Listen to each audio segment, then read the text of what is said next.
This Dutch city square became an extreme biking arena for the weekend. Swedish mountain biker Alma Wiggberg, 23, maneuvers her bike up some winding stairs and onto a roof of a building in Groningen in the Netherlands. The roar of 20,000 spectators rises from the Dutch market square 50 feet below her.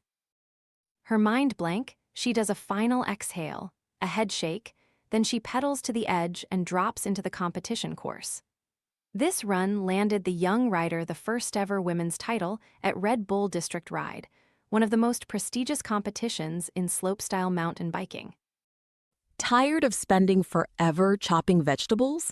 This all-in-one prep tool dices and spiralizes ingredients directly into a handy container, helping make salads, sides, and meal prep faster and less messy. Want to get the best verified deal and see full details? Visit grabdeal.us/2 right now. Women's inclusion in this event is seen as a marker of progress, offering equal prize money and equal audience to a women's division that didn't exist just 4 years ago. For one weekend in July, slopestyle mountain biking's biggest stage took over Groningen's Groot Markt, a centuries-old Dutch market square. The usual market stalls and cafe tables were replaced with a wooden course of ramps, jumps, and wall rides built from scaffolding that towered high beside historic buildings that line the square. Riders flipped and spun across a backdrop of the distinct Martinitoren, a 500-year-old bell tower. This is the idea behind Red Bull District Ride, taking a sport usually based in mountains, dirt, and forest, and bringing it to a city crowd. Starting in 2005, 6 district rides have been held in Nuremberg, Germany, and 1 in Sicily, Italy, but this year saw its Dutch debut. District Ride is one of 3 diamond competitions, the biggest courses on the freeride mountain bike, FMB, World Tour, which carry major ranking significance in the slopestyle Super League. Course designer Desmond Tessemaker spent 4 months planning the event, but took only 4 days with around 125 crew members to build the striking course. Slopestyle is one of mountain biking's most subjective disciplines, with no clock or racetrack. Riders take one run down the course doing aerial tricks off jumps and are judged on execution, difficulty, amplitude, and variety.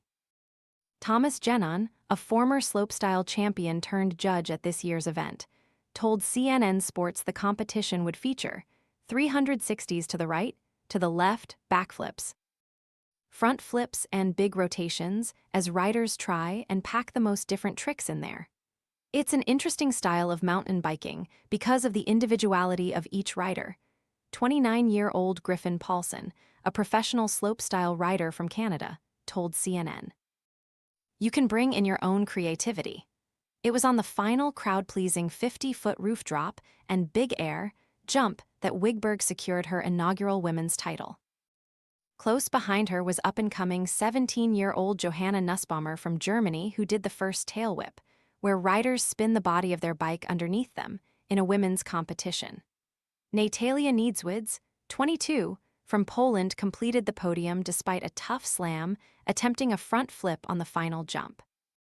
In 2024, Wiggberg cemented her place in history, winning the women's inaugural diamond titles in Australia and Canada. Now, this women's debut Red Bull District Ride is one more marker of progress. Riders, judges, and organizers alike pointed out the tremendous progression of the sport since it was added to the FMP World Tour in 2022. Only a few years ago, I did the first backflip in competition, said Robin Gooms, a 30-year-old slopestyle and freeride rider from New Zealand. Everyone can do it. American slopestyle rider Sheelan Reno, 30, added, "We just didn't know of this sport, and now it's been 4 years, we've got the opportunity to ride courses this big and it's just skyrocketed." Despite the rapid progression of the women's division, there is still an obvious gap. While there were 15 male riders in Groningen, there were only 6 women. Wiggberg won with a backflip bar spin, where she flipped once and spun her bars. Tim Bringer won the men's division with a backflip double tail whip to bar spin, meaning while he flipped, he spun the body of his bike beneath him twice and his bars once. The gap isn't unique to this weekend. Most events with women's divisions still see smaller women's lineups and less progressed trick difficulty. Numerous female competitors report receiving social media comments that take issue with this. "There are so many men that think we shouldn't be doing this and that we are a joke," said Reno, who's grown to expect some negative comments. "There's definitely so many internet chats where they think unless women are doing like twisters and double backflips and everything the guys are doing right now, that they shouldn't be here," said Gooms. Yet, the Kiwi rider feels confident that women will get to those complex combination tricks in time. For those asking why does the gap exist, the answers in Groningen were usually the same.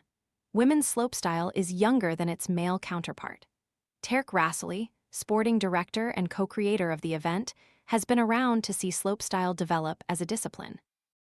It's a natural gap because male slopestyle existed since the early 2000s, and so the men had a longer time, lots more events, and lots more riders that got into the sport, Rasseli told CNN, whereas women have only been riding diamond-level courses alongside the men since 2024.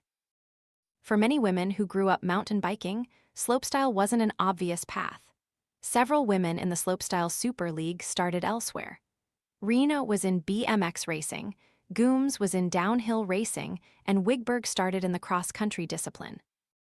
Lots of the boys grew up riding skate parks when they were younger, whereas almost all the girls are from different disciplines, Wiggberg said. It was not the first thing they started riding. According to Lauren Hulme, a rider manager and administrator for the Freeride Mountain Bike Association, part of that comes down to a lack of female role models and women not being able to see themselves in the field. Some of them don't even realize that that's an opportunity that they could get into because there was never a pathway for them to get into it, she told CNN. Most professional riders receive financial support through sponsorship contracts. Otherwise, they must pay their own way to competitions. Hulme reports there are fewer sponsorship opportunities in female slopestyle compared to other disciplines, suspecting that fewer amateur women are specializing in slopestyle and resulting in a smaller market. Some women are going into freeride instead because there's sponsorship that allows them to support that better, Hulme said. So it's a kind of cycle of, we want more women in the sport, but then they're faced with barriers of sponsorship or access. Jenon, who formerly competed on the FMB World Tour in slopestyle, remembers his doubts when women first joined diamond-level competitions, as he worried the jumps were too big. But now I look back and adding women was accurate because the progression was so fast, reflected Jenon. Now, it's not even a question of if you need women in a big contest like this. When female competitors were added, Hulme recalls there was discussion between event organizers about building a separate, smaller course, but the women would come back and say, "No, we want to ride what the men are riding."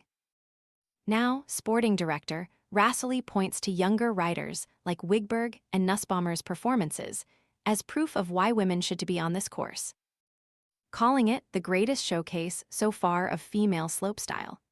The Red Bull District Ride co-founder said that there was no question in his mind about showcasing women's slopestyle on the biggest stage. Rasseli is confident that with time, exposure, and equal opportunity, the women's field will continue to progress. "I think there's some 10-year-olds, 12-year-olds out there that are watching some of these women," added rider manager Hulme, "and now that they know that there's a pathway there, it's only going to continue to grow." Young riders know New Zealand's Gooms by her nickname, Backflip Barbie.